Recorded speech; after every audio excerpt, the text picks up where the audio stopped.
Hello and welcome to the Humble Seer. So we're going to do a reading on Puff Daddy.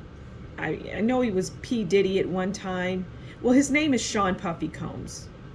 Maybe just Sean Combs. I don't know. Maybe his middle name is Puffy. I don't know. But we're going to talk about him. And the first thing that I hear is UNDERWORLD and a useful idiot. Like, Puff is smart in some ways, brilliant in some ways, but in other ways it's just like it just goes, just dumb. And he wants to have friends. But he can't. He doesn't have friends. It's not because he's like a mean person, or he's like a Taylor Swift or Charlize Theron or someone like that. He's not mean. He's just not cool is what I'm hearing. He's not someone that people want to spend any time with. And he has these parties and things where people come and he's thrilled. He's like a child. He's like a little boy at birthday time. He loves to have that around. But then, poof, they're gone. And he feels lonely. He wants that around him. And he pays people to be around him, basically. So we're going to talk about Puff Daddy the man. And we'll throw some significant other in there too. But someone had asked, well, they felt that he was involved in Tupac Shakur's death. And I spoke on Tupac's death in the Tupac Shakur reading. You should check that out. And I talked about Suge Knight being involved, but it went higher than that. Suge Knight was a useful tool.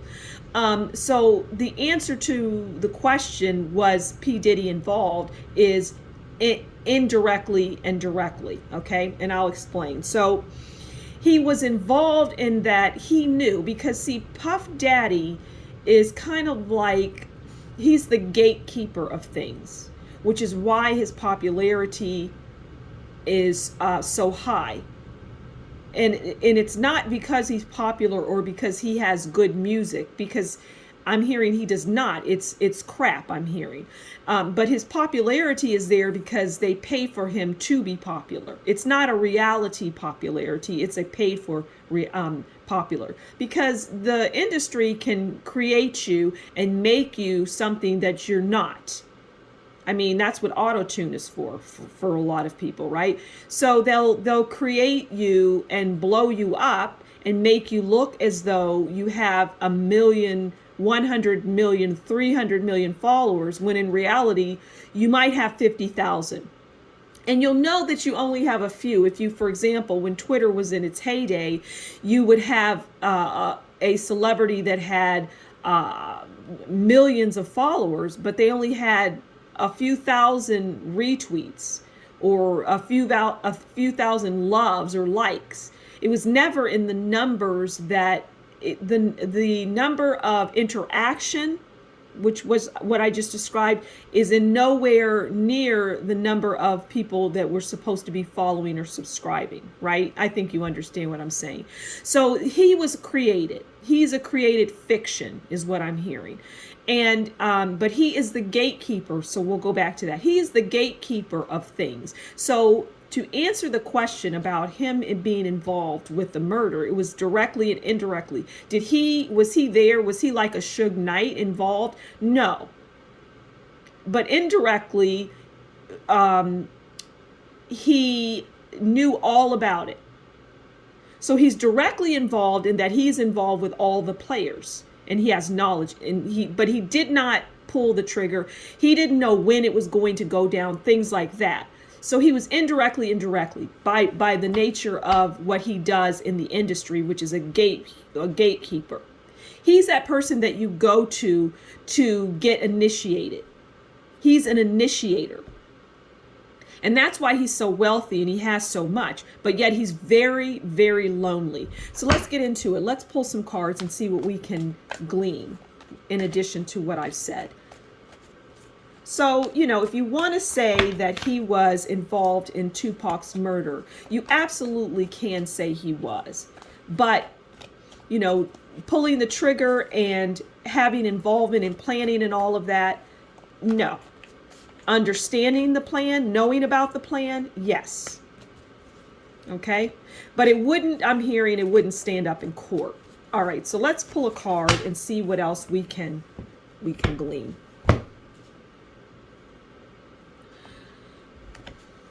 Okay, so we have the Queen of Cups. And the Queen of Cups is, well, they're compassionate, they're loving, someone who has good your best interests. Now, everything that I just said about Puff Daddy is in fact true, and it can't make this person any of these things, right? You would think. But he has like multiple personalities, and it's compartmentalized. So in his mind, he is a compassionate person. He's doing the right things for all the right reasons. This is what he is over time sold himself. He has sold this to himself because he feels, well, I'm bringing in these people, I'm creating them, they're coming to me to be initiated, and I'm showing them love and compassion by allowing them to move forward in this, well, this messed up world that I really should be telling them to run as far away from it as they possibly can. But my compartmentalization won't allow me to do that, because right now I'm in the mindset of we've got to feed the beast.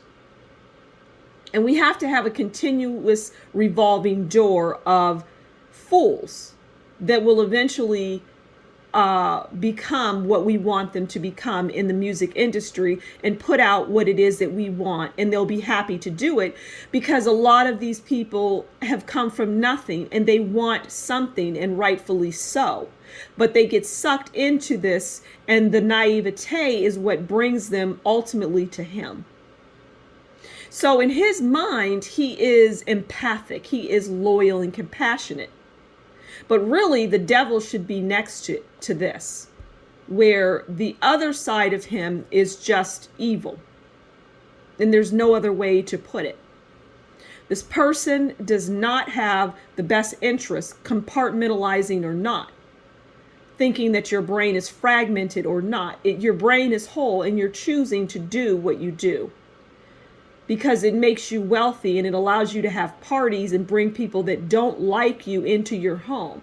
And you know they don't like you. You know they don't want to be around you, but you continuously do it because you need them. So I'm going to leave it there. Thank you so much for stopping by the Humble Seer.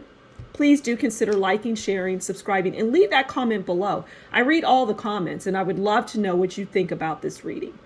And if you really like what I do, consider buying me a coffee, and that information will be in the description box below. Until next time, as always, you take good care, and we'll talk again soon. Bye.